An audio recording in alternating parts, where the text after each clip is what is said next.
Ralph Waldo Emerson. Confianza en ti mismo. No hay grande ni pequeño para el alma que lo hace todo. Donde ella llega, todas las cosas están, y llega a todas partes.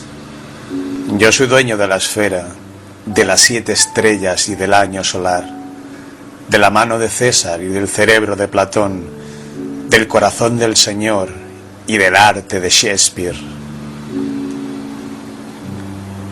Hay una inteligencia común en todos los individuos humanos. Cada hombre es una entrada a esa inteligencia y a cuanto en ella existe.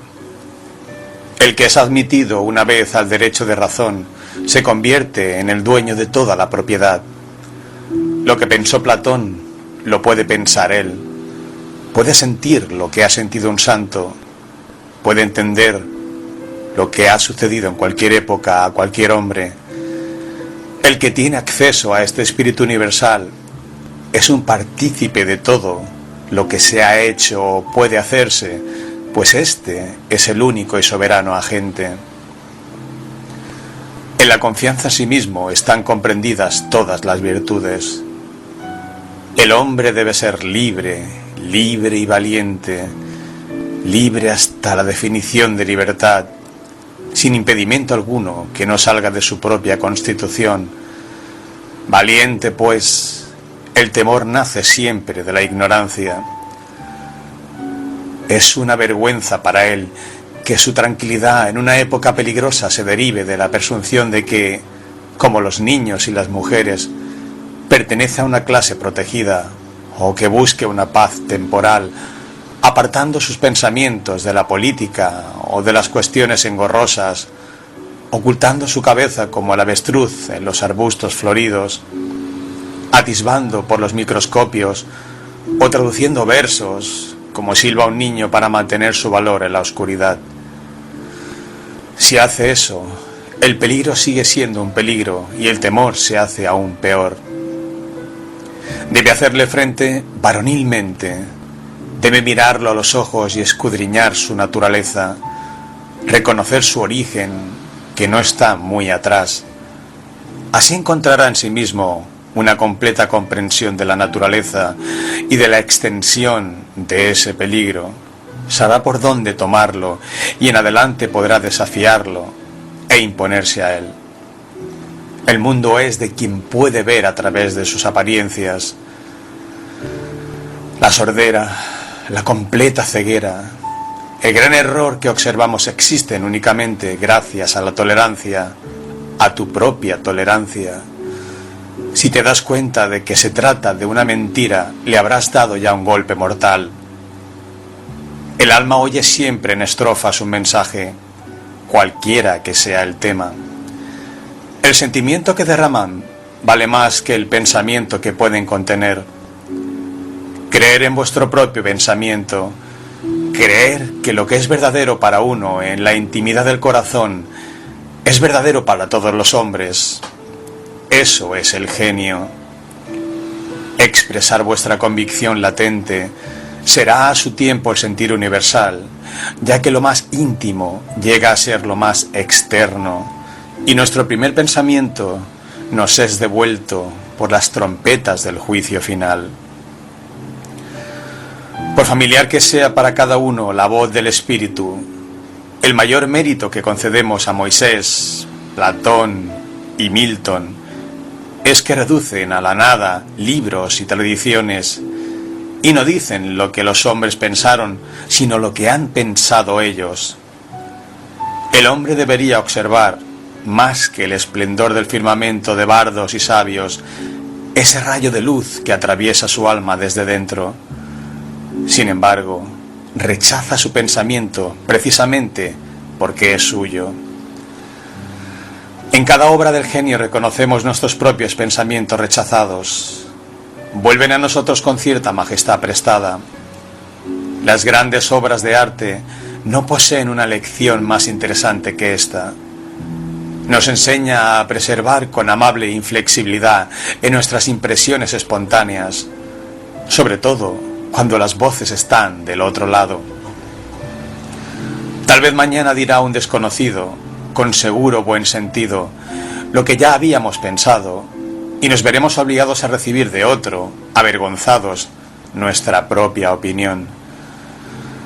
Hay un momento en la formación de todos los hombres en que llega la convicción de que la envidia es ignorancia y la imitación un suicidio, que tiene que tomarse a sí mismo, bueno o malo, como parte propia, que aunque el ancho mundo esté lleno de oro, no le llegará ni un gramo de trigo por otro conducto que no ser el del trabajo, que dedique al trozo de terreno que le ha tocado en suerte cultivar.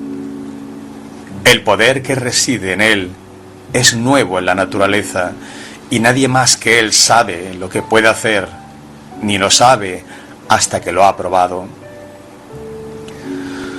Por algo un rostro, un carácter, un hecho le causa una honda impresión, y otros no le producen ninguna. No se comprende el que sin una armonía preestablecida se grabe esto en la memoria. El ojo fue colocado donde debía caer un rayo de luz, con el fin de dar testimonio a ese rayo. No nos expresamos sino a medias, y nos sentimos avergonzados de esa idea divina que cada uno de nosotros representa. Podemos confiar en ella con seguridad, por ser proporcionada y de buen resultado. Por ello, debe ser manifestada fielmente, pues Dios no desea que su obra sea revelada por cobardes. Un hombre se queda tranquilo y contento cuando ha puesto el corazón en su obra y ha hecho todo lo posible que ha podido. Pero lo que ha dicho o hecho de otra forma no le dará sosiego. Es una liberación que no libera. En el intento, su genio la abandona, ninguna musa le conforta, ninguna invención, ninguna esperanza. Confía en ti mismo. Todo corazón vibra ante esta cuerda de hierro. Acepta el lugar que la divina providencia ha encontrado para ti. Acepta la sociedad de tus contemporáneos, la conexión de los acontecimientos. Los grandes hombres lo han hecho así, confiándose infinitamente al genio de su época, revelado su creencia de que lo absolutamente digno de fe residía en su corazón. Trabajan con sus manos e imperaba en todo su ser. Nosotros somos ahora hombres y debemos aceptar con él el espíritu más alto, el destino trascendente. Y no somos menores de edad, ni inválidos metidos en un refugio, ni cobardes que huyen ante una revolución, sino guías, redentores y benefactores, obedientes al esfuerzo de Todopoderoso. Avancemos, pues, entre el caos y la oscuridad. Qué magníficos oráculos nos ofrece la naturaleza en este texto, en la conducta y en el rostro de los niños, de las criaturas y los animales. Estos seres no tienen ese espíritu rebelde y dividido, esa desconfianza en un sentimiento, porque nuestra aritmética ha calculado la fuerza y los medios opuestos a nuestros fines. Su mente se halla aún entera, sus ojos no han sido dominados aún, y cuando miramos sus semblantes nos quedamos desconcertados. La infancia no se amolda a nadie. Todos se amoldan a ella, de forma que un pequeño logra que 4 o 5 personas mayores charlen y jueguen con él. Por eso Dios ha dotado a la niñez, a la pubertad y a la edad adulta con no menores atractivos y encantos. Las ha hecho envidiables y graciosas, dotándolas de derechos indiscutibles, si saben mantenerse por sí mismas. No creas que este joven carece de fuerza, porque no pueden contender con nosotros. Atiende en la habitación contigua su voz, es suficientemente clara y fuerte.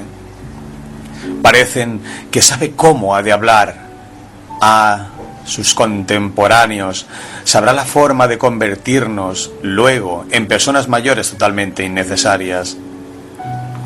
La indiferencia de los muchachos, que están seguros de tener su comida y despreciarían tanto como el hacer o decir nada para atraer la benevolencia de nadie, Es la actitud saludable de la naturaleza humana.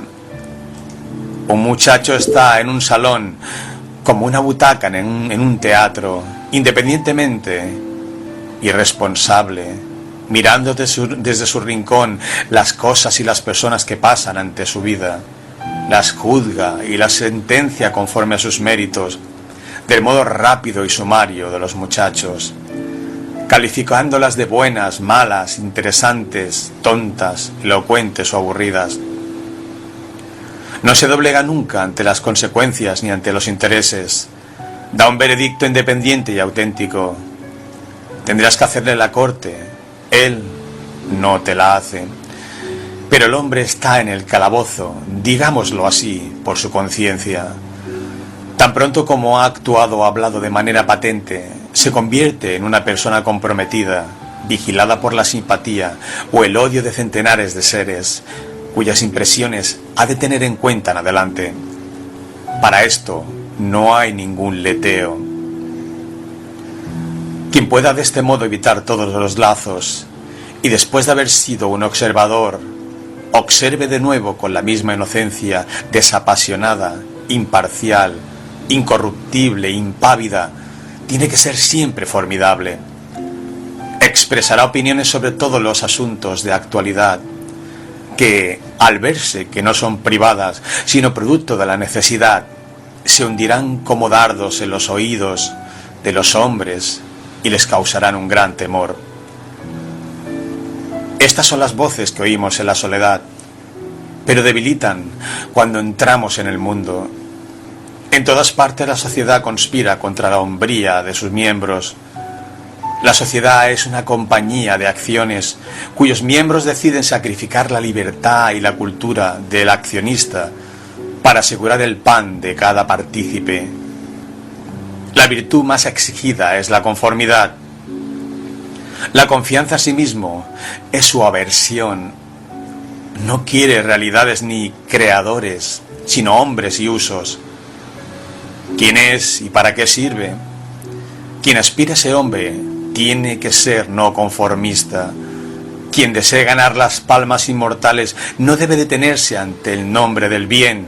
Debe de explorar si en efecto es el verdadero bien. Nada es sagrado, excepto la integridad de nuestra alma. Absuélvete tú mismo y tendrás el sufragio del mundo.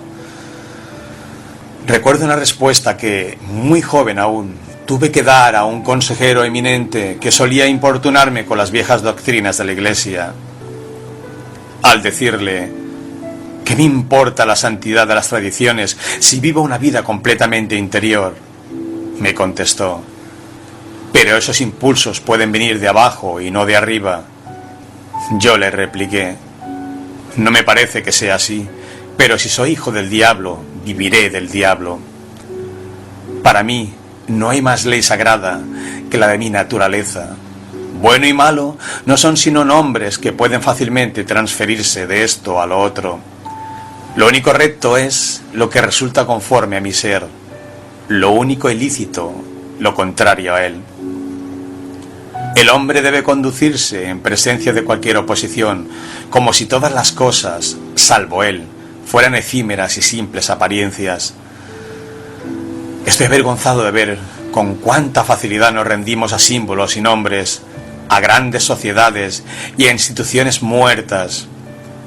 Cualquier hombre bien portado y bien hablado me impresiona más de lo debido.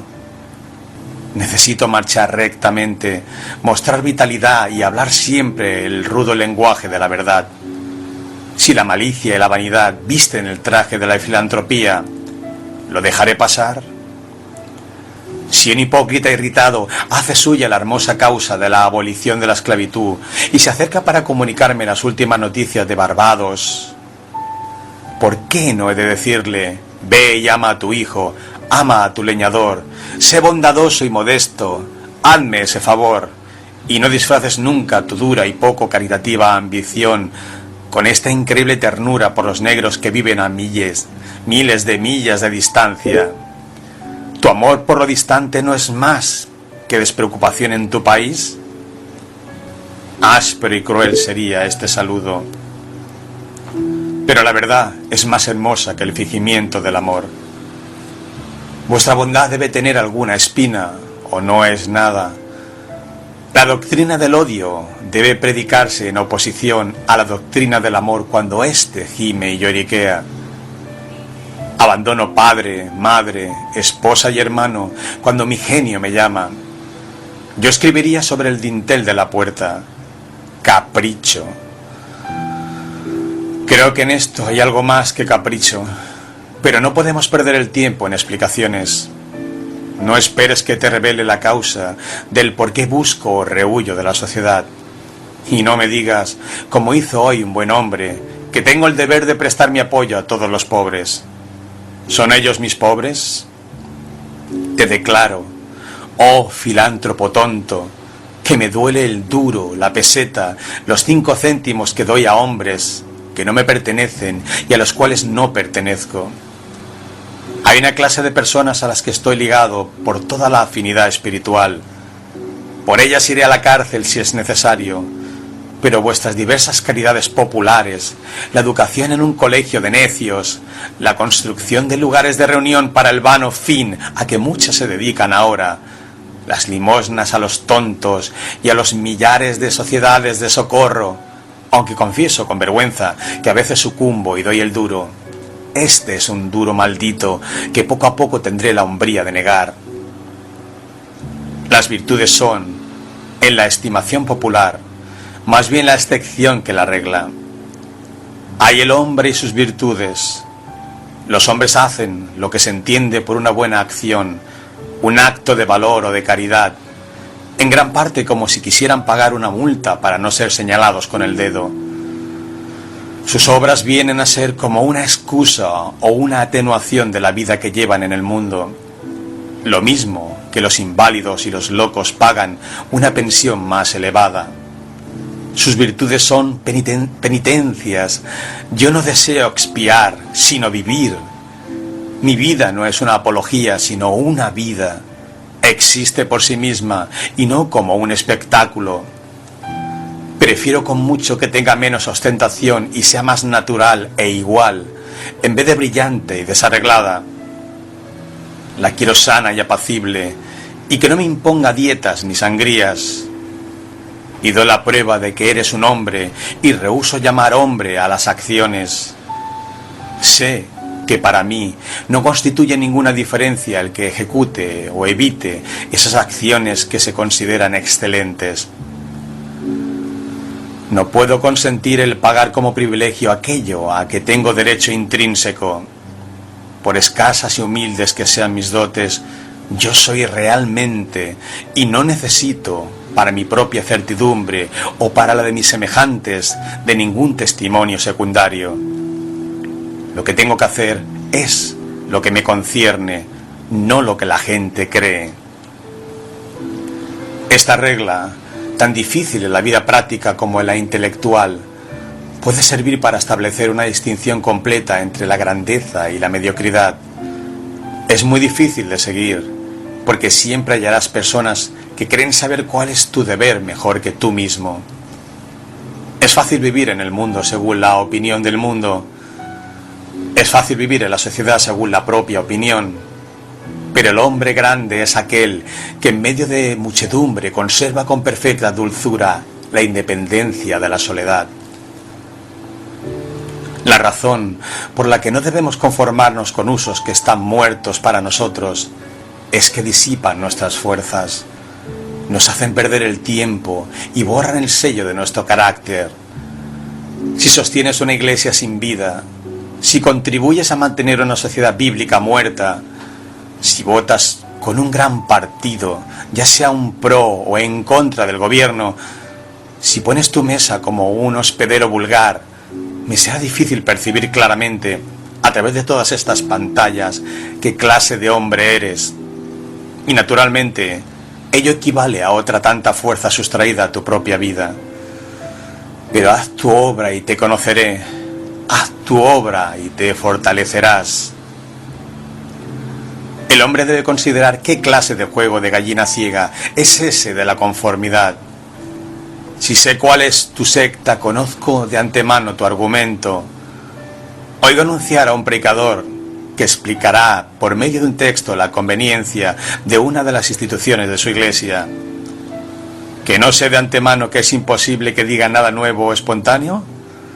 ¿No sé que, con todo su alarde de querer examinar los fundamentos de la institución, no lo hará? ¿No sé que se ha comprometido consigo mismo a no mirar el asunto sino bajo determinado aspecto, el que le es permitido, no como hombre, sino como ministro de esa iglesia? Es un defensor contratado, y la arrogancia que despliega es vacía afectación. Pues bien, la mayoría de los hombres se vendan los ojos con un pañuelo de una clase u otra y se esclavizan a una de las opiniones comunes. Esta conformidad los hace ser ya falsos en ciertos casos determinados, no ya autores de algunas mentiras, sino falsos en todo. Ninguna de sus verdades es completamente verdadera. Sus dos no es un verdadero dos. Sus cuatro no es un verdadero cuatro. De modo que cada palabra que profiere nos enfada y no sabemos por dónde hemos de empezar a rectificar sus afirmaciones. Por otra parte, la naturaleza no tarda en vestirnos de un uniforme carcelario del partido al que nos afiliamos. Llegamos a tener cierto corte de cara y cierta figura, y a adquirir gradualmente la más hermosa expresión asnal. Hay un hecho mortificante en lo particular, que no deja de cumplirse en la historia general. Me refiero a la estúpida cara del elogio, a la sonrisa forzada que fingimos en una sociedad donde no nos encontramos a nuestras anchas para sostener una conversación que no nos interesa. Los músculos del rostro, movidos, no de modo espontáneo, sino por voluntad usurpadora, se ponen tirantes con la sensación más desagradable. Por la disconformidad, el mundo te azota con su desagrado, y por consiguiente, el hombre debe saber cómo valorar una cara agria. Los espectadores le miran de soslayo en la plaza pública o en un salón amigo. Si esta versión tuviera su origen en un desdén y resistencia semejantes a los suyos, podía retirarse a casa con triste continente. Pero las fisonomías malhumoradas de la multitud, lo mismo que sus gestos afables, no reconocen ninguna causa profunda, sino que cambian alternativamente con el soplo del viento o a impulsos de un periódico. A pesar de que esto, el descontento de las masas es más formidable que el del Parlamento o el de la universidad. Al hombre firme que conoce el mundo, le es bastante fácil soportar la hostilidad de las clases ilustradas. La irritación de éstas es moderada y prudente, debido a su timidez, ya que son también muy vulnerables. Pero cuando a su cólera femenina se agrega la indignación del pueblo, cuando se excitan el ignorante y el pobre, cuando gruñe y se enfurece la fuerza bruta e inteligente que yace en el fondo de las sociedades, se necesitan los hábitos de la magnanimidad y la religión para tratarla a la manera de un Dios como una bagatela sin importancia. Otro temor que nos aleja de la confianza en nosotros mismos es nuestra consecuencia, la reverencia por nuestros actos o nuestras palabras pasadas, porque los ojos de los demás no tienen otros elementos para calcular nuestra órbita que nuestros actos pasados, y no nos sentimos con ánimo de defraudarlos. Pero, ¿por qué hemos de tener la cabeza vuelta hacia atrás? ¿Por qué arrastrar el cadáver de la memoria para no contradecir algo que hemos dicho en este o en aquel lugar público? Supongamos que tuviéramos que contradecirnos. ¿Y qué? Parece ser una norma de prudencia el no confiar nunca exclusivamente en la memoria, sino traer el pasado a juicio ante el presente de 1000 ojos, y vivir siempre en un nuevo día. En tu metafísica has negado personalidad a la divinidad.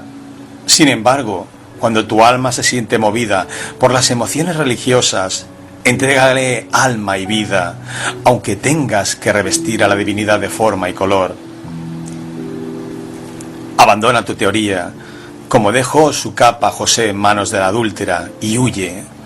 La necia consecuencia es el fantasma de las mentes apocadas, adorada por los estadistas, filósofos y teólogos de poca monta. A un alma grande, la consecuencia le trae sin cuidado. Le preocupa lo mismo que la sombra que proyecta en la pared. Decid con energía lo que pensáis ahora, y mañana decid lo que pensáis entonces con la misma energía. Aunque contradiga lo que hayáis dicho hoy. De ese modo se tiene la seguridad de ser mal interpretado. ¿Es tan malo entonces el ser mal interpretado? Pitágoras fue mal interpretado, y lo fueron Sócrates, Jesús, Lutero y Galileo, y lo fueron todos los espíritus puros y graves que han honrado a la humanidad. Ser grande es ser mal comprendido. Supongo que nadie puede violar su naturaleza. Todos los salientes de su voluntad son suavizados por la ley de su ser, lo mismo que las desigualdades de los Andes y del Himalaya son insignificantes en la curva de la esfera. No importa tampoco cómo lo juzguéis y midáis. Un carácter es como un acróstico o una estrofa alejandrina, leída hacia adelante, hacia atrás o de través, siempre dirá lo mismo. En esta grata y retirada vida de los bosques que Dios me permite, dejadme registrar sin cálculos para el futuro el pasado, día por día, mi honrado pensamiento. Y no dudo de que se le encontrará simétrico, aunque tal no sea mi propósito, ni yo lo vea así. Mi libro olerá a pinos y tendrá el eco del zumbido de los insectos. La golondrina posada a mi ventana entretejerá también en mi tela ese hilillo de paja que lleva en el pico. Pasamos por lo que somos. El carácter aparece por encima de nuestros deseos. Los hombres creen que dan a conocer solamente su virtud o su vicio por acciones ostensibles y no reparan en que su virtud o su vicio se exhala en su aliento a cada instante. Habrá acuerdo entre vuestras acciones más diversas si cada una de ellas es honrada y natural en su momento. Las acciones de una voluntad serán todas armónicas por desemejantes que parezcan. Esa variedad se desvanece a corta distancia, a escasa altura del pensamiento. Una misma tendencia les da unidad. El viaje del mejor barco es una línea quebrada de 100 bordadas. Mirad la línea desde una distancia suficiente y veréis cómo se endereza. Vuestra acción auténtica se explicará a sí misma y explicará vuestras demás acciones auténticas. Vuestra conformidad no explica nada. Actuad sencillamente y lo que hayáis hecho ya de ese modo os justificará ahora. La grandeza apela al futuro.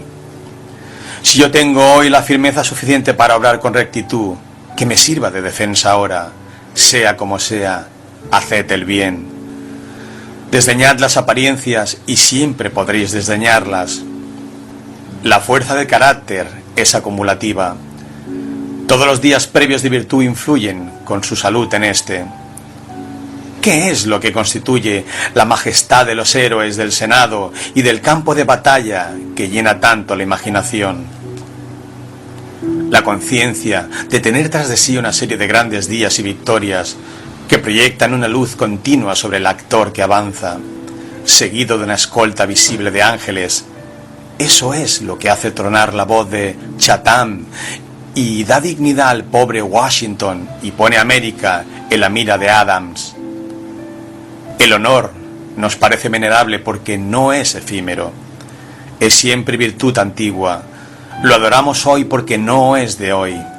Lo amamos y le tributamos homenaje porque no es un señuelo para sorprender nuestro amor y nuestro respeto, sino que depende y deriva de sí mismo y tiene, por consiguiente, una antigua e inmaculada genealogía, aún mostrándose en un joven. Espero que en estos días hayamos oído hablar por última vez de conformidad y consecuencia, que estas palabras sean denunciadas y ridículas en adelante. En vez de gong que convoca al festín, oigamos el silbato del pífano espartano. Prescindamos ya de cortesías y de excusas. Un gran hombre viene a comer a mi casa. No deseo agradarle, deseo que él desee agradarme. Represento la humanidad, y aunque quisiera hacerla amable, quisiera hacerla verdadera. Denostemos y censuremos la suave mediocridad y ese mezquino contento de los tiempos, y lancemos a la faz de la costumbre, del comercio, de la administración, el hacho que resulta de toda la historia. Que hay un gran pensador y actor responsable donde quiera que un hombre actúa, que un hombre verdadero no pertenece a ninguna época ni lugar, sino que es el centro de las cosas. Donde está, él está la naturaleza. Él os mide, y a todos los hombres, y a todos los acontecimientos. Ordinariamente, todo el mundo nos recuerda alguna otra cosa, o alguna otra persona. El carácter, la realidad, no os recuerda ninguna otra cosa, ocupa el lugar de la creación entera. El hombre debe serlo hasta tal punto que las circunstancias le sean indiferentes. Cada hombre verdadero es una causa. Un país, una época, necesita espacio, números y tiempos infinitos para cumplir con plenitud sus designios. Y la posteridad parece seguir sus pasos con una escolta de clientes. Nace César, y durante siglos tenemos un imperio romano. Nace Cristo, y millones de almas se adhieren a su genio, hasta el extremo de identificarlo con la virtud y con todas las posibilidades humanas. Una institución es la sobra prolongada de un hombre, como por ejemplo el monaquismo, eremita Antonio, la reforma de Lutero, el cuaquerismo de Clarkson.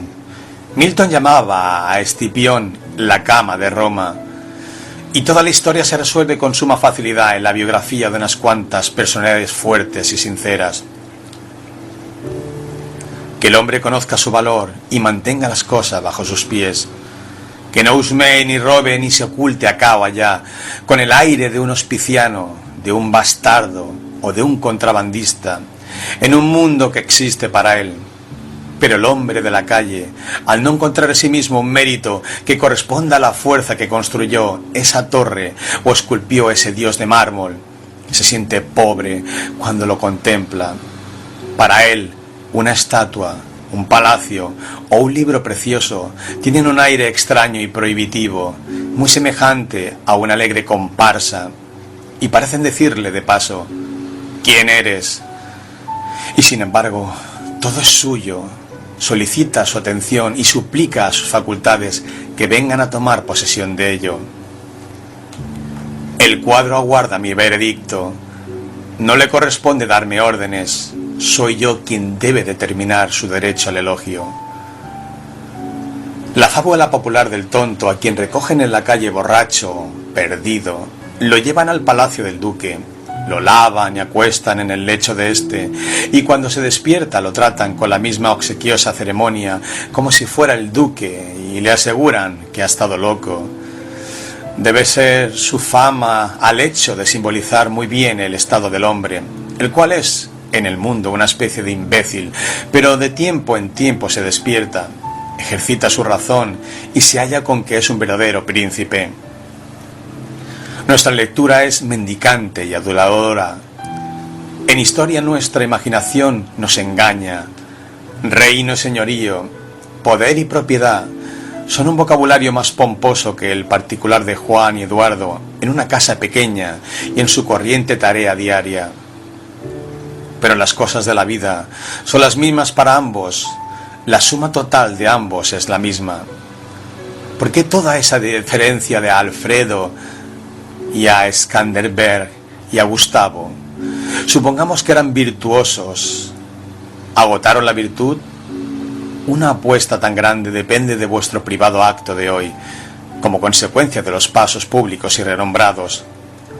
Cuando los particulares obren con criterios originales, el brillo pasará de las acciones de los reyes a las de los hombres honestos. El mundo ha sido adoctrinado por sus leyes, que de este modo ha magnetizado los ojos de las naciones.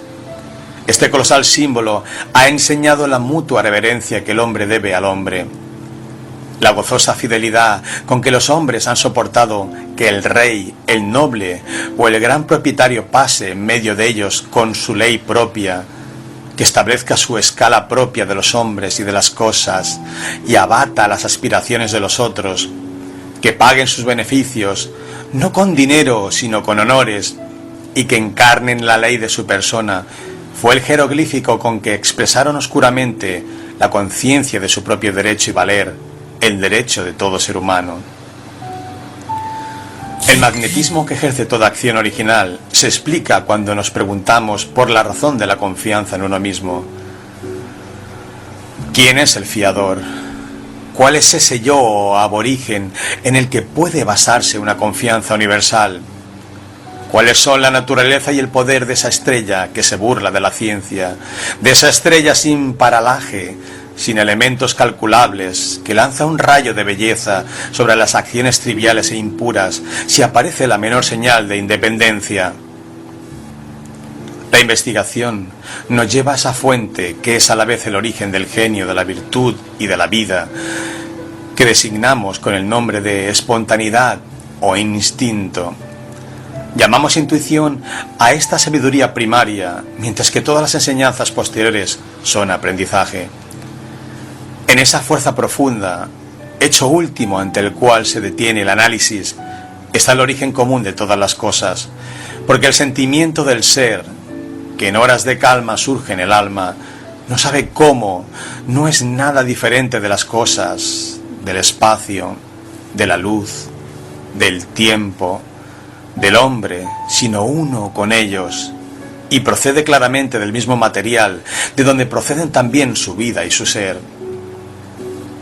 Primero compartimos la vida por la que las cosas existen, y luego las vemos en la naturaleza como apariencias, y olvidamos que hemos sido partícipes de su causa. Aquí está la fuente de la acción y del pensamiento. Esos son los pulmones de esa inspiración que da al hombre la sabiduría y que no puede negarse sin incurrir en la impiedad o ateísmo. Reposamos en el seno de la inmensa inteligencia que nos hace receptores de su verdad y órganos de su actividad. Cuando discernimos la justicia y la verdad, solo permitimos el paso a sus rayos.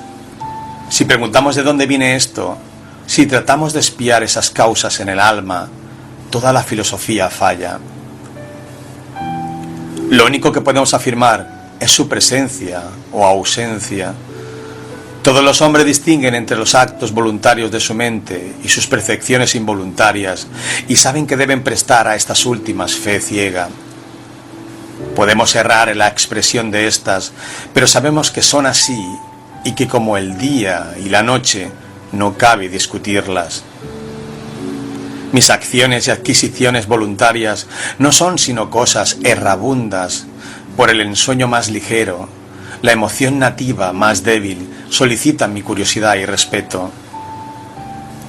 La gente insensata contradice con tanta facilidad el resultado de una percepción como el de una opinión, o quizá con más facilidad, pues no distinguen entre percepción e idea.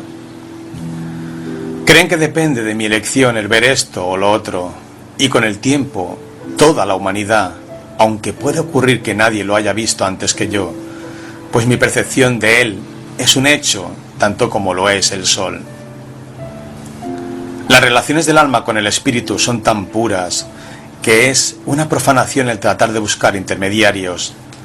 Tiene que ser que cuando Dios hable debe comunicar no una cosa, sino todas las cosas.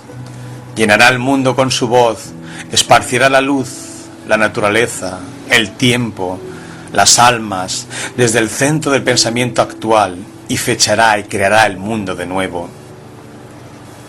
Siempre que un alma es sencilla y recibe la sabiduría divina, las cosas viejas se disipan, medios, maestros, textos, templos, caen. Vive ahora y absorbe pasado y futuro en la hora presente. Todas las cosas se hacen sagradas con relación a esto, tanto una como otra. Todas son disueltas hasta su centro por su causa, y en el milagro universal, todos los milagros particulares y minúsculos desaparecen. Por lo tanto, si un hombre pretende conocer a Dios y hablar de Él, y os hace retroceder a la fraseología de alguna vieja nación destruida, de otro país, de otro mundo, no le creáis. ¿Vale más la bellota que el roble, que es su plenitud y perfección? ¿Vale más el Padre que el Hijo, en el que ha vertido su ser maduro? ¿Por qué entonces este culto al pasado? Los siglos conspiran contra la salud y la autoridad del alma. El tiempo y el espacio no son sino colores fisiológicos que el ojo hace, pero el alma es luz. Donde está es de día, donde estuvo es de noche. Y la historia es una impertinencia y una injuria si se la considera como algo más que una parábola o un epílogo agradable de mi ser y de lo que voy a ser.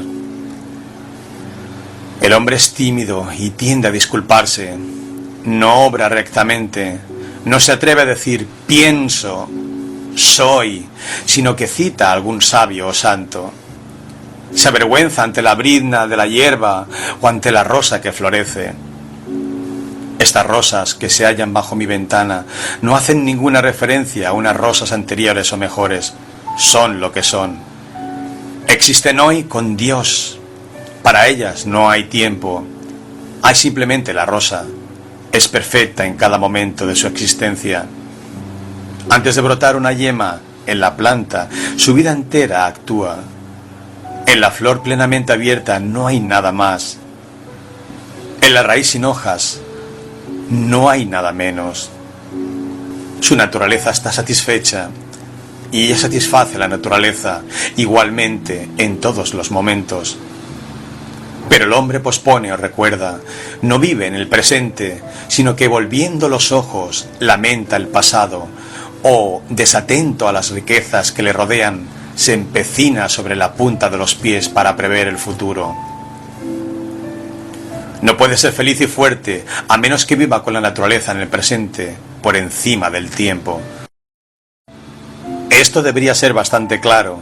Sin embargo, ved cómo intelectos fuertes no se atreven siquiera a oír a Dios mismo, a menos que hable la fraseología de no sé qué David o Jeremías o Pablo.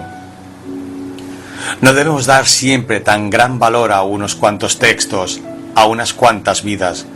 Son como niños que repiten de memoria las máximas de las abuelas y preceptores, y el ir teniendo más años, la de los hombres de talento y carácter que hemos conocido, esforzándonos por recordarlas al pie de la letra, después, cuando la vida nos depara el punto de vista de los que profirieron tales frases, comprendemos su sentido y nos sentimos dispuestos a olvidar las palabras, pues en cualquier momento podemos emplear palabras tan buenas cuando surja la ocasión. Si vivimos verdaderamente, seremos la verdad. Es tan fácil para el fuerte ser fuerte como para el débil ser débil. Cuando tengamos percepciones nuevas, descargaremos satisfechos la memoria de sus tesoros amontonados como broza inútil.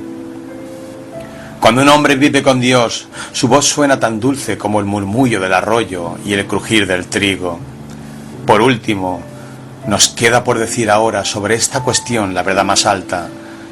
Probablemente no pueda decirse, pues cuanto decimos no es más que una lejana remembranza de la intuición.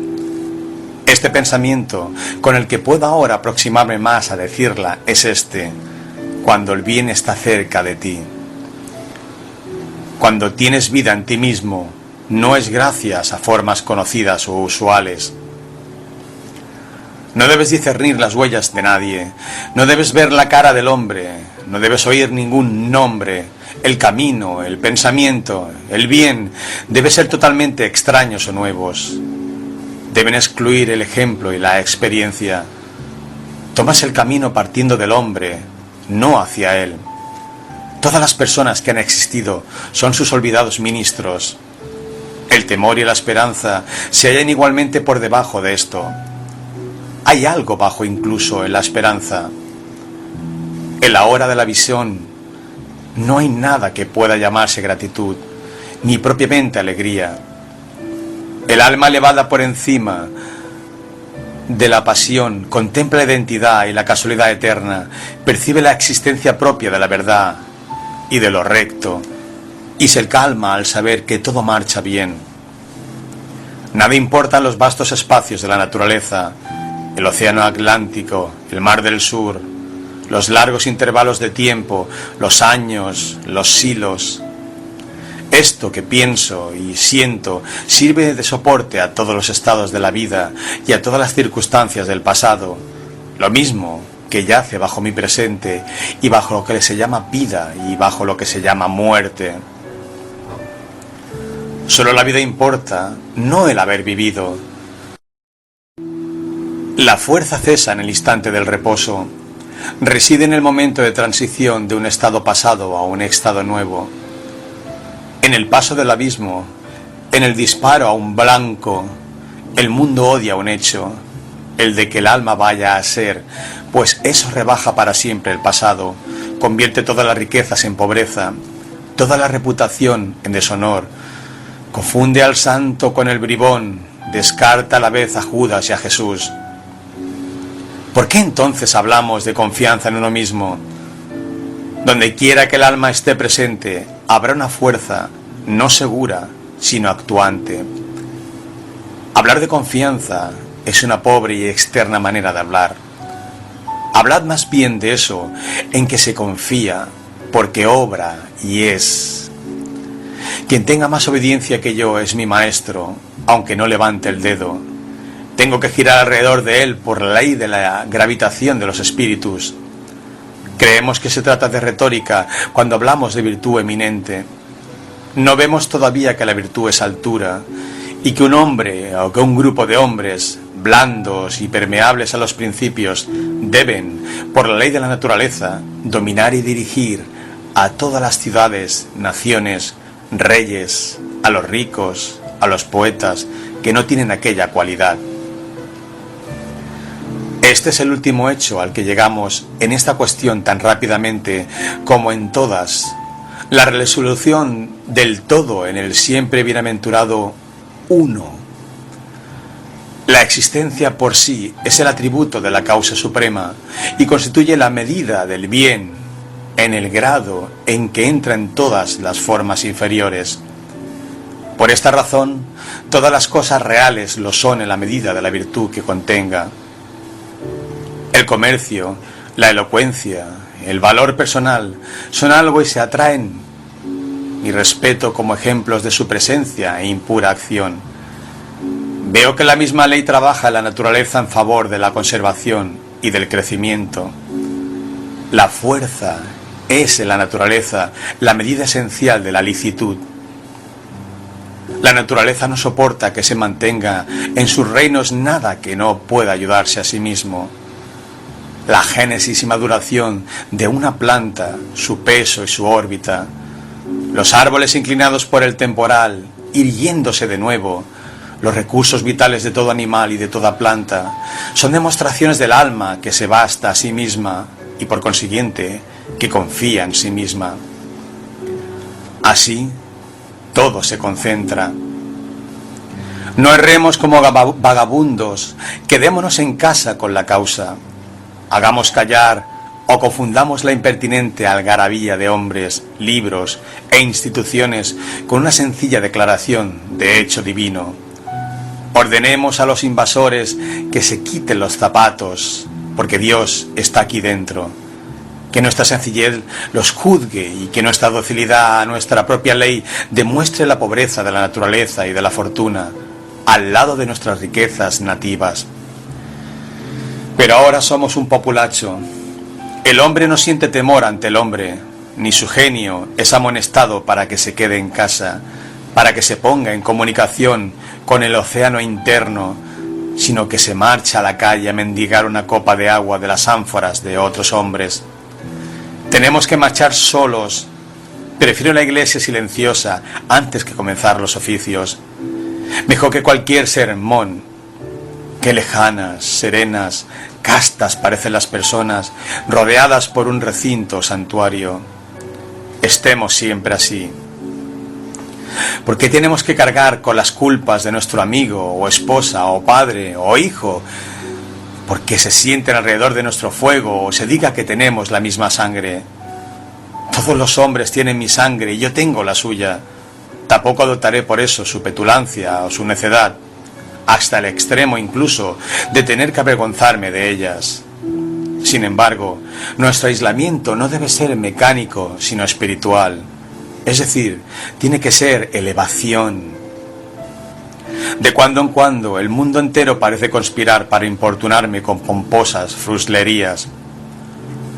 Amigos, clientes, hijos, enfermedades, temor, necesidad, caridad, llaman a la vez a tu puerta y dicen: ven con nosotros, pero conserva tu estado, no te mezcles con su confusión.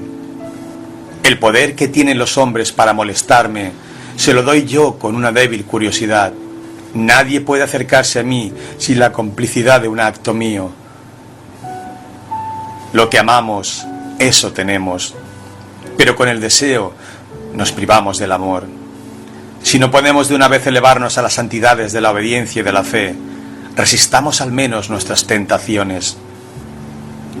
Entremos en guerra y despertemos a Thor y a Wotan, el valor y la constancia en nuestros pechos sajones.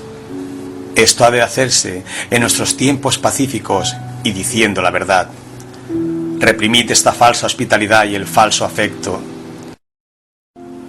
No viváis para seguir satisfaciendo lo que esperan de vosotros esas gentes engañadas y engañosas con que nos relacionamos. Decidles: oh padre, oh madre, oh esposa, oh hermano, oh amigo, hasta aquí he vivido con vosotros conforme a la apariencia. De aquí en adelante pertenezco a la verdad. Que se sepa que de ahora en adelante no obedeceré más ley que la eterna. No quiero tener convenios sino vecindades. Trataré de alimentar a mis padres, de sostener a mi familia, de ser el marido fiel de una mujer, pero estas obligaciones las cumpliré de un modo nuevo y sin precedentes. Me aparto de vuestros usos.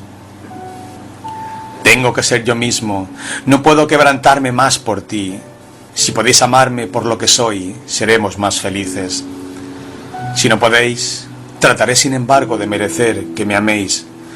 No ocultaré mis gustos y mis aversiones.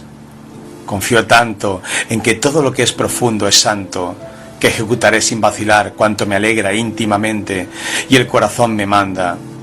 Si sois nobles, os amaré. Si no lo sois, no os deshonraré ni me deshonraré a mí mismo con hipócritas atenciones. Si sois sinceros, pero no interpretáis la verdad como yo, uníos a vuestros compañeros, yo buscaré los míos. No obro de este modo por egoísmo, sino humilde y sinceramente. Es vuestro interés y el mío y el de todos los hombres vivir en la verdad, aunque hayamos sido mucho tiempo esclavos de la mentira. ¿Os suena esto duramente hoy? Pronto amaréis lo que prescribe vuestra naturaleza, lo mismo que la mía, y si seguimos a la verdad, ella nos llevará al lugar seguro. Pero de este modo podéis causar dolor a estos amigos, sí, pero yo no puedo vender mi libertad y mi poder para ahorrarles ese dolor. Además, todas las personas tienen horas de lucidez cuando se elevan a la región de la verdad absoluta. Entonces me darán la razón y me imitarán. El vulgo cree que nuestra repulsión de las normas populares significa el abandono de toda norma y un mero paradojismo, y el sensual impúdico utilizará el nombre de la filosofía para adorar sus crímenes. Pero la ley de la conciencia subsiste. Hay dos confesionarios ante los que podemos acudir a descargar nuestras culpas. Podéis llenar el círculo de vuestros deberes guiándonos por la luz directa o por la luz refleja. Considera si has cumplido las obligaciones que tienes con vuestro padre, vuestra madre, vuestros primos, vecinos y conciudadanos, con vuestro gato y con vuestro perro, si ninguno de ellos te puede reprochar nada. Mas yo también puedo abandonar este criterio reflejo y absorberme a mí mismo. Yo tengo mis propios derechos rígidos y mi círculo perfecto. Este niega el título de deberes a muchas cosas que tienen ese nombre, pero si soy capaz de llenar las obligaciones que me imponen, si me autoriza a no respetar el código popular, Si alguien imagina que esta ley es laxa, que obedezca su mandato un día, y verdaderamente exige algo de divino en este hombre que ha desechado los motivos comunes de la humanidad y se ha aventurado a confiar en sí mismo como maestro. Su corazón tiene que ser elevado, fiel su voluntad, clara su vista, para que pueda seriamente ser doctrina, sociedad y ley para sí mismo, para que un simple propósito pueda ser para él tan fuerte como una necesidad férrea lo es para otros. Si alguien observa el aspecto actual de lo que se llama sociedad, comprenderá la necesidad de tal moral.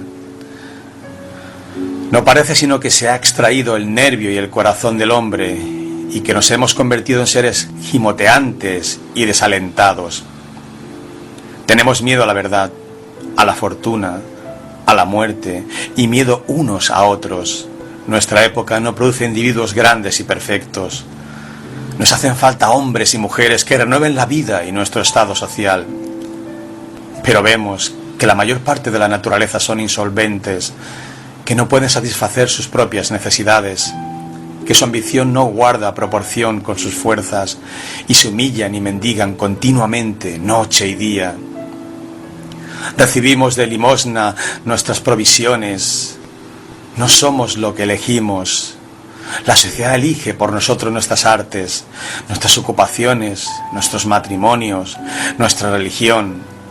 Somos soldados de parada. Huimos de la ruda batalla de la suerte, donde surge la fuerza. Si nuestros jóvenes no aciertan en sus primeras empresas, pierden todo ánimo. Si un joven comerciante fracasa, la gente dice que está arruinado. Si el genio más brillante estudia en uno de nuestros colegios y al año siguiente no está colocado en una oficina en las ciudades o arrabales de Boston o New York, les parece a sus amigos y a él mismo que tiene motivos para sentirse desalentado y para estarse lamentando el resto de su vida. El mozo resuelto de New Hampshire o Vermont, que ensaya sucesivamente todas las profesiones, que es gañán, colono, buhonero, que monta una escuela, predica, edita un periódico, va al Congreso, compra unos terrenos públicos y así sucesivamente, y cae siempre de pie, como un gato, vale por 100 de estos muñecos de ciudad. Marcha de frente con su época y no se avergüenza de no haber estudiado una profesión, pues no deja su vida para después, sino que vive ya. No tiene una sola oportunidad, sino cientos de ellas. Que en un estoico muestra los recursos del hombre y les diga que no son sauces llorones, sino que pueden y deben marchar solos. Que con el ejercicio de la confianza en sí mismos aparecerán nuevas fuerzas. Que el hombre es el verbo hecho carne, nacido para disfrutar la salud en las naciones, que debería sentirse avergonzado de nuestra compasión y que desde el momento que obra por sí mismo, arrojando por la borda leyes, libros, idolatrías, usos y costumbres, lejos de compadecerle, le daremos las gracias y le reverenciaremos. Ese maestro restablecería el esplendor de la vida humana y haría que su nombre fuera amado para siempre. Es fácil comprender que una mayor confianza en sí mismo, un nuevo respeto por la divinidad en el hombre, tiene que producir una revolución en todas las ocupaciones y en todas las relaciones de los hombres, en su religión, en su educación, en sus tareas, en su modo de vivir, en sus maneras de asociarse, en su propiedad, en sus miras especulativas. ¿Qué manera de orar se permiten los hombres? Lo que llaman un oficio sagrado no es siquiera valiente y varonil. El que ora, mira hacia afuera y pide algún bien extraño que debe llegarle por medio de alguna virtud ajena, y se pierde en laberintos interminables de cosas naturales y sobrenaturales, medicaciones y milagros. La oración que pide un bien determinado, todo lo que no sea el bien completo, es viciosa. La oración es la contemplación de los hechos de la vida desde el punto de vista más elevado. Es el soliloquio de un alma contemplativa y jubilosa. Es el Espíritu de Dios declarando buenas sus obras. Pero la oración como medio para realizar un fin privado es bajeza y robo. No supone unidad en la naturaleza y en la conciencia, sino dualismo. Desde el momento que el hombre se ha hecho uno con Dios, no pide. Entonces ve la oración en toda acción, la oración del labrador, al arrodillarse en su campo para limpiarlo de hierbas nocivas, la del remero, arrodillándose a golpe de remo, son verdaderas plegarias oídas por toda la naturaleza, aunque sea para fines de poca monta. Caratach, en el Bonduca de Fletcher, cuando se le amonesta para que indague la intención del dios Audate, replica: su oculto sentido se halla en nuestros esfuerzos, nuestras energías son nuestros dioses mejores. Otro tipo de falsas plegarias son nuestras lamentaciones. El descontento es la falta de confianza en uno mismo, es la enfermedad de la voluntad. Lamentad las calamidades, si así podéis ayudar al doliente. Si no, aplicaos a vuestro propio trabajo y ya el mal empieza a ser reparado. Nuestra simpatía es tan baja como la anterior. Acudimos a los que lloran neciamente. Nos sentamos a su lado y lloramos para acompañarlos en vez de infundirles la verdad y la salud con duros choques eléctricos, poniéndoles una vez más en comunicación con su propia razón. El secreto de la fortuna está en la alegría de nuestras manos. El que se ayuda a sí mismo es siempre bienvenido para los dioses y para los hombres. Todas las puertas están abiertas para él. Todas las bocas le saludan. Todos los honores lo coronan. Todos los ojos le siguen con deseo. Nuestro amor va hacia él y lo abraza porque él no lo necesita. Le acariciamos y lo celebramos con solicitud y cuidado porque sigue su camino y se mofa de nuestra desaprobación. Los dioses lo aman porque los hombres lo odian. Los benditos inmortales, dice Zoroastro, están prestos para el mortal perseverante. Las oraciones de los hombres son una enfermedad de la voluntad, lo mismo que sus credos son una enfermedad del intelecto. Lo mismo que aquellos necios israelitas dicen que no nos hable Dios para que no muramos. Habla tú, que hable cualquier hombre de los que están con nosotros y obedeceremos. En todas las partes me veo con la imposibilidad de encontrar a Dios en mi hermano, porque éste ha cerrado las puertas de su propio templo y recita fábulas que son meramente las del Dios de su hermano o del Dios del hermano del hermano. Cada nueva mente es una nueva clasificación. Si esta nueva mente resulta una mente de actividad y fuerza no comunes, un Locke, un Lavoisier, un Hutton, un Bentham, un Fourier, impone su clasificación a los demás hombres. Y ahí tenemos un nuevo sistema. La complacencia del discípulo se halla en proporción con la profundidad del pensamiento y con el número de los objetos que toca y pone al alcance del mismo. Pero esto se manifiesta principalmente en los credos y las iglesias, que son también clasificaciones de espíritus poderosos, actuando sobre el pensamiento elemental del deber y sobre la relación del hombre con el Altísimo. Tales son el calvinismo, el cuaquerismo, el swedenborgismo. Los fieles lo subordinan todo a la nueva terminología, experimentando el mismo placer que siente el niño que acaba de aprender botánica al ver un nuevo campo con nuevas plantas. Durante algún tiempo sucederá que el discípulo sentirá crecer sus facultades intelectuales con el estudio de la mente de su maestro. Pero en todos los entendimientos que no mantienen el equilibrio, la clasificación es convertida en ídolo. Se toma por un fin y no como un medio que pronto se agota. De este modo se confunden a sus ojos, en el horizonte remoto, los límites del sistema con los límites del universo, pareciéndoles que las luminarias celestes están suspendidas sobre el arco construido por un maestro. No son capaces de concebir que tú, un extraño, tengas algún derecho a ver, que puedas ver. Debe ser que nos ha robado nuestra luz. No se dan cuenta todavía que la luz, indomable, asistemática, penetrará en todas las chozas, incluso las suyas. Dejadle espiar un rato y llamarla suya. Si son honrados y obran bien, pronto su bonito redil nuevo resultará estrecho y mezquino. Crujirá, se ladeará, se quebrará y desaparecerá. Y la luz inmortal, completamente joven y alegre, de millones de orbes y colores, resplandecerá en el universo como en la primera mañana. Debido a una falta de autocultura, el ídolo que encarna el viajar, el ídolo de Italia, de Inglaterra, de Egipto, sigue siendo venerado por todos los americanos educados. Los que hicieron a Inglaterra, Italia o Grecia venerables para la imaginación, lo hicieron no mediante un contorneo fascinado, al igual que una polilla gira alrededor de una lámpara, sino adhiriéndose al sitio en que se encontraban como a un eje de la tierra. En las horas de virilidad sentimos que el deber es nuestro sitio. El alma no es un viajero.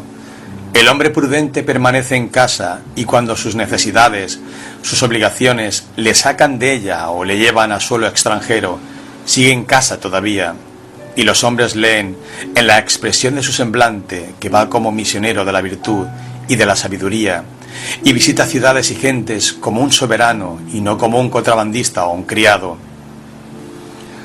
No tengo ninguna objeción grosera que oponer a la circunnavegación del globo con fines de arte, de estudio y de benevolencia, siempre que el hombre se haya hecho primero casero y no vaya con la esperanza de encontrar en el extranjero algo más grande que lo que conoce. El que viaja para entretenerse o para conseguir algo que no lleva consigo, viaja de sí mismo y se envejece, aunque sea joven, entre cosas viejas. En Tebas, en Palmira, su voluntad y su mente han envejecido y se han dilapidado como ellas. Él lleva ruinas a las ruinas. El viajar es el paraíso de un insensato. Nuestros primeros viajes nos descubren la indiferencia de los lugares. En casa sueño que en Nápoles, en Roma, puedo embriagarme de belleza y expulsar mi tristeza. Hago mi baúl, abrazo a mis amigos, me embarco y al fin despierto en Nápoles y surge ante mí el mismo hecho severo, el triste yo, implacable, idéntico, de que quise huir. Busco el Vaticano y los palacios, simulo una embriaguez de vistas y sugestiones, pero no estoy embriagado. Mi coloso va conmigo a todas partes. Pero la ansia de viajar es síntoma de un mal más profundo que afecta a toda la acción intelectual. El intelecto es vagabundo y nuestro sistema educativo alimenta la inquietud. Nuestras mentes viajan cuando nuestros cuerpos se ven obligados a permanecer en casa. Imitamos. ¿Y qué es la imitación sino el viajar de la mente? Nuestras casas se construyen conforme a gustos extranjeros. Nuestras estanterías están adornadas con adornos extranjeros. Nuestras opiniones, nuestros gustos, nuestras facultades se apoyan y siguen al pasado y al distante. El alma creó las artes donde quiera que han florecido. Era en su propia mente donde el artista buscaba su modelo. Era una aplicación de su pensamiento a la cosa que había de ejecutarse y a las condiciones que debía cumplir. ¿Y qué necesidad tenemos de copiar el modelo dórico o jónico? La belleza, la oportunidad, la grandeza de pensamiento, la expresión justa están a nuestro alcance, lo mismo que al de cualquier otro. Y si el artista estudia con esperanza y amor lo que ha de hacer, si tiene en cuenta el clima, el suelo, la duración del día, las necesidades de las gentes, las costumbres y la forma de gobierno, creará una cosa que reúna todas las condiciones apetecidas y satisfaga a la par el gusto y el sentimiento. Afirmad vuestra personalidad, no imitéis jamás. Nuestras facultades pueden mostrarse a cada paso con una fuerza acumulada por ejercicio de toda una vida. Pero de la habilidad tomada de otro no tenéis sino una posesión extemporánea, una semiposesión. Lo que cada cual puede hacer mejor, nadie, excepto su hacedor, puede enseñárselo. Nadie sabe lo que eres, ni puede saberlo, hasta que lo hayas mostrado. ¿Dónde está el maestro que enseñó a Shakespeare? ¿Dónde el que enseñó a Franklin, o a Washington, a Bacon, o a Newton? Todo gran hombre es único, es escipionismo de Escipión, es precisamente lo que no podía tomar de otro. No se hará nunca un Shakespeare mediante el estudio de Shakespeare. Haced lo que os ha sido asignado, y no podréis esperar demasiado ni atreveros demasiado. Hay para ti, en este momento, una posibilidad de expresión tan valiente y grande como la del colosal cincel de Fidias, o la de la llama de los egipcios, o las de las plumas de Moisés o Dante, pero distinta de todas ellas. No es posible que se digne repetirse el alma, soberanamente rica, elocuente, con sus 1000 lenguas, mas si podéis decir lo que dijeron los patriarcas, seguramente podéis contestarles en el mismo tono, porque el oído y la lengua son 2 órganos de idéntica naturaleza. Mora en las regiones simples y nobles de tu vida, obedécete a ti mismo, reproducirás el antemundo de nuevo. Lo mismo que nuestra religión, nuestra educación y nuestro arte miran al exterior, también ocurre cosa igual con nuestro espíritu de sociedad. Todos los hombres se jactan del mejoramiento de la sociedad y ninguno se hace mejor. La sociedad no avanza nunca, retrocede tan pronto por un lado como avanza por el otro. Experimente continuos cambios, es bárbara, civilizada, cristianizada, rica, científica, pero estos cambios no son mejoramientos. Por todo lo que se obtiene hay que dar algo. La sociedad se enriquece con artes nuevas y pierde viejos instintos. Qué contraste entre lo americano bien vestido que lee, escribe, piensa, lleva en el bolsillo un reloj, un lápiz y una letra de cambio, y el desnudo habitante de Nueva Zelanda, cuya propiedad se reduce a una tranca, una lanza, una esterilla y un rincón en una choza sin divisiones. Pero comparad la salud de ambos y veréis que el blanco ha perdido su fuerza primitiva. Si los viajeros dicen la verdad, dad un fuerte tajo a un salvaje y la carne se le unirá y cicatrizará en 1 o 2 días, como si hubieses descargado el golpe en una mesa de brea, mientras una herida parecida llevará al blanco al cementerio. El civilizado construye carruajes, pero ha perdido el uso de los pies. Se apoya en las muletas, pero en la misma medida ha perdido el vigor de los músculos. Lleva un hermoso reloj de Ginebra, pero ya no sabe averiguar la hora valiéndose del sol. Puede consultar el almanaque náutico de Greenwich y estar seguro de encontrar todas las noticias que precisa, pero no conoce ninguna de las estrellas del cielo. No observa el solsticio y sabe muy poco del equinoccio. Todo el brillante calendario del año no tiene un cuadrante en su mente. Su agenda debilita su memoria. Las bibliotecas abruman su ingenio. Los seguros aumentan los accidentes. Y cabe preguntarnos si las máquinas no nos embarazan demasiado.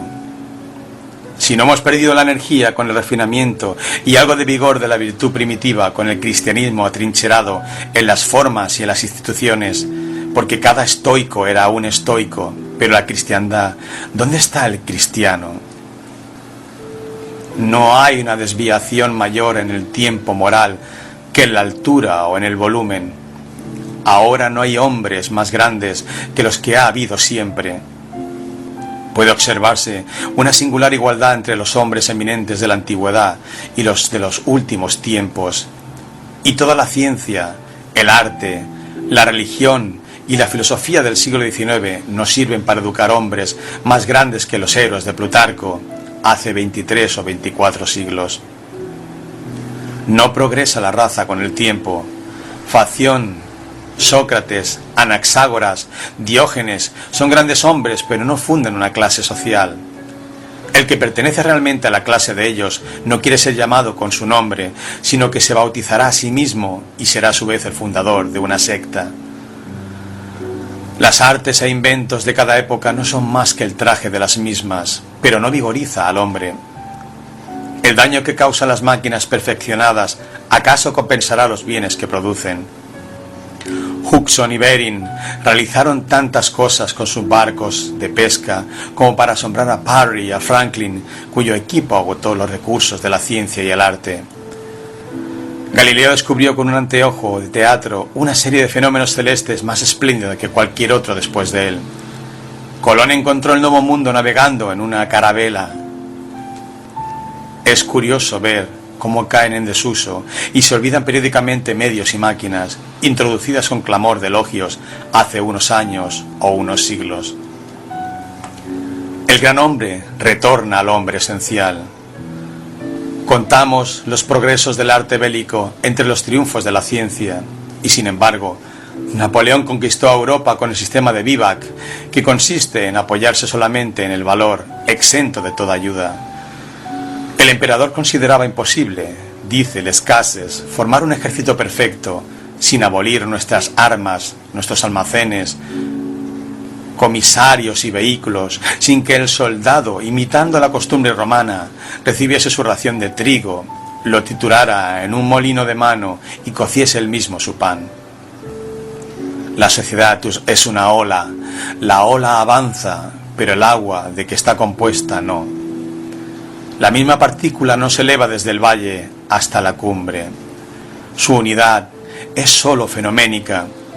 Las personas que forman hoy una nación mueren el año que viene llevándose consigo su experiencia.